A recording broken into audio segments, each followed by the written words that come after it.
Ini panjangnya, Mak. Bismillah, Assalamualaikum Ustaz. Semoga Ustaz dan keluarga selalu dalam lindungan Allah Azza wa Jal. Izin bertanya Ustaz. Alhamdulillah Ustaz, kami adalah keluarga poligami. Ada istilah keluarga poligami ya, Mak?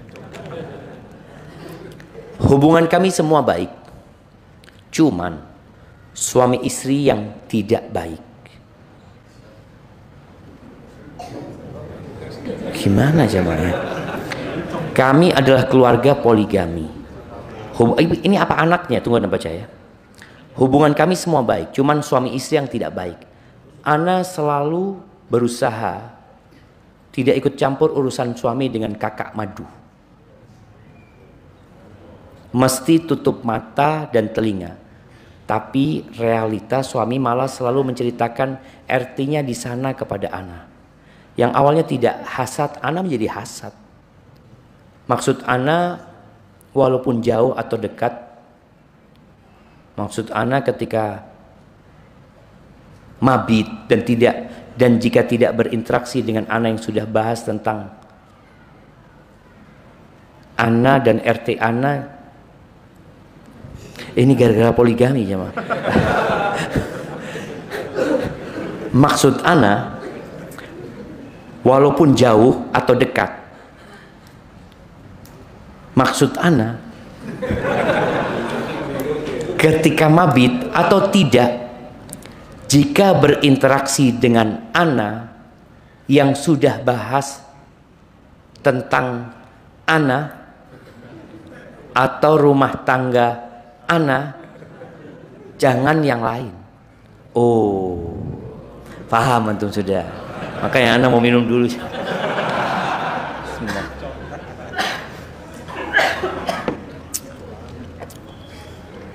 Allahu Akbar jamaah. Nanti pengadilan akhirat nih, yang punya istri lebih dari satu ya, kemudian dia tidak adil, akan datang pada hari kiamat terlihat dengan miring dia punya rusuknya, kayak orang yang kena stroke, dia jalan menyeret dirinya. Walaupun di dunia mungkin tadi nggak kelihatan. Jadi dia ini maunya kalau sedang mabit tempat dia, jangan bahas. Ya udah bahas tentang rumah tangga Ana, jangan ngomongin yang lainnya maksudnya. Sepertinya kayak gitu. Ketika Ana utarakan maksud Ana kepada suami, malah beliau marah-marah. Padahal Ana utarakan dengan menggunakan adab, yaitu tidak meninggikan suara, dan waktu senggang ketika suami marah selalu kirim dalil-dalil. Jadi memang orang kalau mau poligami ini ngapalin dalil dulu ya, Mas. Kalau wanita soleha tidak berlaku seperti itu. Istri harus taat pada suami apapun kondisinya. Jadi tidak boleh protes, mengatakan Ana banyak jin. Allahu Akbar. Ini jamaah, ketika Ana memberontak, padahal kan cuma ingin beliaunya memperhatikan Ana ketika komunikasi dengan Ana. Pertanyaannya, apakah Ana salah Ustadz mengutarakan isi hati? Apakah Ana termasuk berdosa kepada suami menyebabkan marah-marah? Cos suami mesti bilang, memang benar kaummu kata Nabi. Jemaah, Ana baca jemaah. Kata Nabi masuk neraka semua. Bukan semua. Mesti bilang memang benar kaummu kata Nabi masuk neraka semua.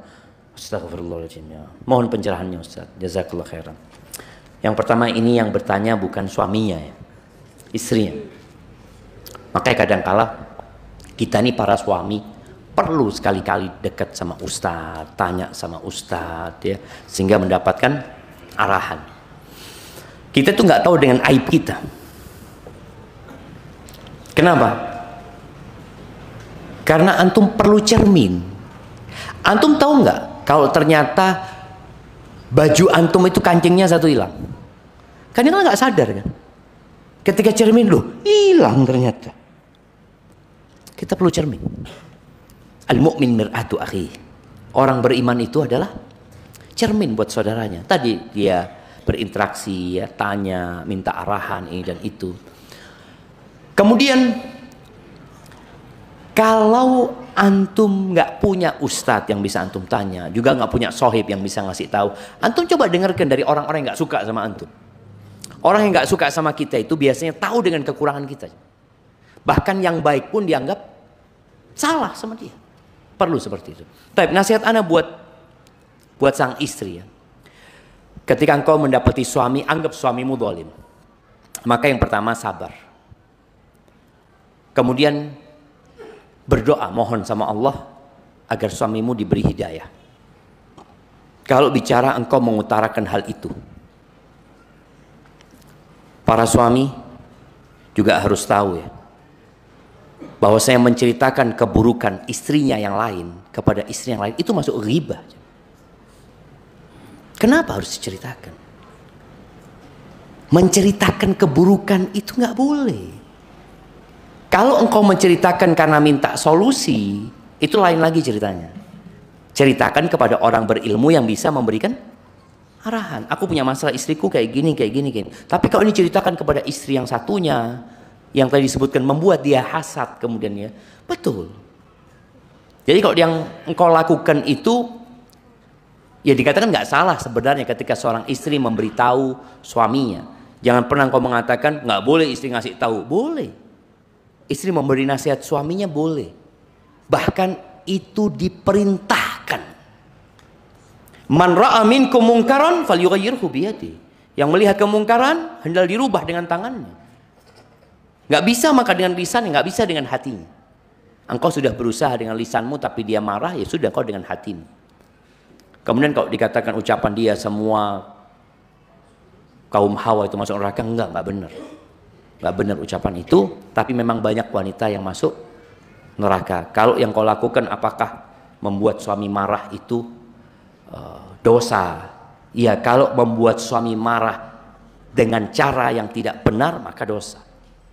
Anak membuat marah bapaknya dengan cara yang benar nggak durhaka. Seperti Nabi Ibrahim alaihissalam diusir sama bapaknya. Diusir, bapaknya sakit hati sama Nabi Ibrahim. Tapi apakah Nabi Ibrahim durhaka? Enggak. Selama yang kau lakukan sesuai dengan syariat, dengan cara yang baik, menegur orang tua, berdakwah kepada orang tua, atau tadi kepada suami, dilihat suaminya nggak benar, disampaikan hal itu. Poinnya jamaah, antum yang berpikir nikah lagi harus siap dengan badai. Karena badai itu pasti berlalu lalang. Ya antum berpikir, enak kawin dua, enak apa ini ruwet? Di sana ruwet, di sana ruwet, di sini ruwet. Akhirnya kajian di Masjid As-Siddiq. Bismillah. Alhamdulillah. Kalau ternyata antum kawin lagi menyebabkan antum lebih sering ke masjid, itu nikmat. Karena antum semakin dekat sama Allah Azza wa Jalla.